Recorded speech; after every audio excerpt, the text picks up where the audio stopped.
আরে আপনি social media থন না, আপনি সোশ্যাল মিডিয়া থন, আপনি সোশ্যাল মিডিয়া থন না, আপনি সোশ্যাল মিডিয়া থন না।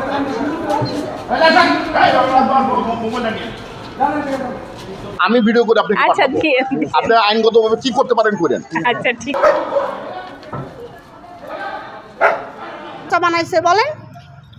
বলা হয়েছে আপনি একজন বেয়াদব মহিলা, আপনি কুকুর দেয় এখানে রাস্তায় মানে কুকুরের লোকজনকে বাচ্চাদের ডিস্টার্ব করে, আপনি কুকুরে খাবার দেন, আপনার সমাজ বাচ্চা খাবার করে হ্যাঁ বাচ্চা প্রমাণ দেখান, প্রমাণ কি আপনাদের কার্ড নিয়ে আসেন। আসেন, আমি খাবার দেই বলে বাচ্চাদের কামড়, হ্যাঁ। আমি খাওয়ালে কুত্তা বেঁচে রয়েছে। আপনি একটা কুকুর। ওকে ফাইন, আলহামদুলিল্লাহ, আমি খুশি। আপনার মতো আপনি কি খেয়াল করছেন বলা হয়েছে হ্যাঁ আমি শুনলাম তো। জুম্মাবারে এই কুকুর নিয়ে খুতবা দিচ্ছে এবং এই সমাজ কল্যাণকে কয়েকবার হুজুরা কমপ্লেন করছে, প্লিজ এগুলো সরান। সকালবেলা মুসলিমরা মসজিদে গেলে কাপড় চাটে, এই এখন যেটা চাটলো। আমি বলছি আপনার কাছে ভিডিও আমি করি না, উনি আমার সতর্কমূলক বললো। না না আমি সতর্কতামূলক, আমি এটা তো আপনাকে আসলে- সতর্ক লাগবে না। না, আপনি ভিডিও চান, আমি ভিডিও করে আপনাকে আচ্ছা পাঠাবো। ঠিক আছে। আপনি আইনগতভাবে কি করতে পারেন করেন। আচ্ছা ঠিক আছে। ওগুলা খামাখা এই আইনের কথা বইলা সমঝোতার মধ্যে আসতে হবে।